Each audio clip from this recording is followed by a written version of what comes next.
they will decrease the taxation for the universities that want to go to India, so it'll make them easier to have low income or low cost tuition. That's right. That's quid pro quo. I will let you do it if you are going to charge less dues, and then I'll look at the tax base, you know. At the same time, I tell you an interesting story. IKEA has been wanting to come to India for many years. So they've been negotiating with India.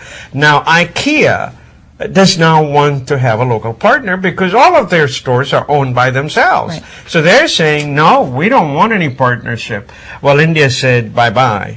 We can't let you do that. So they want to come back later on. They certainly believe that the laws of India will change one day, and they'll be able to own their own store in India. Right now, that's not so. Women are taking the law into their own hands in parts of India, particularly in Uttar Pradesh. Female vigilantes known as Pink Gang or the Gulabi Gang have actually banded together to fight initially domestic violence, but now corruption. Now, the leader of this gang is 47-year-old Sampat Pal, and Pal became involved with the plight of initially the poor, the underprivileged women, women that were victims of domestic violence. She herself became a mother at the age of 13 and now has 5 children and became very concerned about the issues of women not being able to be protected by the law. And she formed 3 years ago the Pink Gang with a handful of women. Now there are several thousand women that are now part of the Pink Gang, and initially their issues really had to do with trying to address, again, victims of domestic violence, people that necessarily hadn't really been touched by the law. Well, now there's a new twist to the Pink Gang. They're now fighting not only abusive men, but also corruption. It seems that corruption, according to Powell, is a major player in stalling economic development in the local area and certainly for other impoverished districts. And as a result, the Pink Gang is really targeting bureaucrats and corruption. Recently, for example, they found that a government-run shop was actually selling lots of grain on the black market instead of distributing it to the poor. And so what they did is they had a number of vigilantes come and puncture the tires, take away the keys from the drivers of the truck, and then force the government to get involved to distribute the grain back to the poor.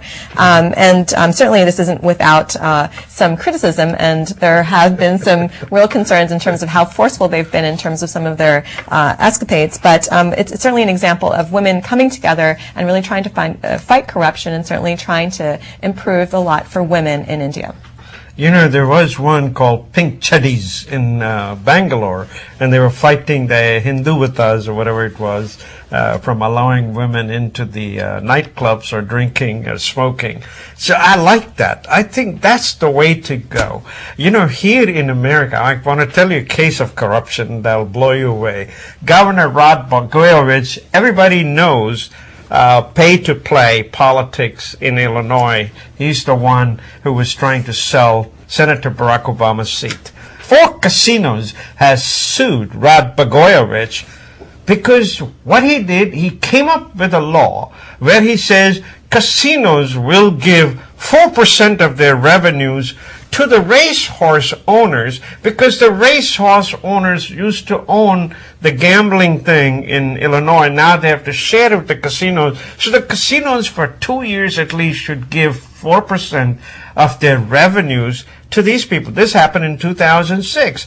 Folks, imagine a politician, what a way they come up with to sock the businessman, call it a tax or whatever it is. Of course, Rod Blagojevich, I mean, he doesn't have $267 million for which he's being sued, but they have also sued the racecourse owners, and they've been able to produce evidence where they say that the day after or the few days after the law was passed in 2006, $125,000 was given to Rod Blagojevich. Just like those Pink Chuddies, there should be somebody up here watching every action and coming up with how does this particular law comes up. You know. I agree. I think this is definitely a need for the Pink Gang to get involved. And now time for some light stories. Here's a fashion tip for all you women out there. False eyelashes are back. Now, certainly with the economic recession, we know that a lot of women have cut back on their expenses, particularly when it comes to makeup. But what we do know is that they're spending more and more on false eyelashes. Now, the First Lady actually embraced this trend when she went to London in April and was found wearing false eyelashes. And we know that they're back because they're inexpensive and they give quick and instant gratification and a touch of glamour. We also know that divas like Jennifer Lopez and Oprah Winfrey are now batting their limited edition false eyelashes, complete with feather and fur. And in fact, for all you ladies that really want to, again, get in on this trend, Shu Amura, which is a cosmetic line, has now created lash bars in a number of stores throughout the country. And the demand for false eyelashes also is extended to lash enhancing products. And what we are knowing is that even though a number of people that are buying lipstick has decreased, the number of people that are buying or using mascara has still continued to go on. And what we know is that there's been a staggering interest in mascara. For example, Lancome recently launched its mascara that was battery powered and actually oscillates or beats about 7,000 times per minute. And believe it or not, there were 32,000 women that were on the waiting list just for this particular product. We also know that Allergan, which is the same company that makes Botox, has also produced the first FDA approved product that will actually be applied to lashes to make them longer and fuller. So ladies, now's the time to splurge on your lashes. By the way, in these hard economic times, this is good for them to spend money on, because if you feel good, you will make sure that you have a job and you'll make sure you make big money. It just goes like that. I see. Folks, up next is our conversation with Raj Sharma. He's the president and co-founder of FAIR Institute. And FAIR stands for Federal Acquisition, Innovation, and Reform. He's up next. Make sure you watch him.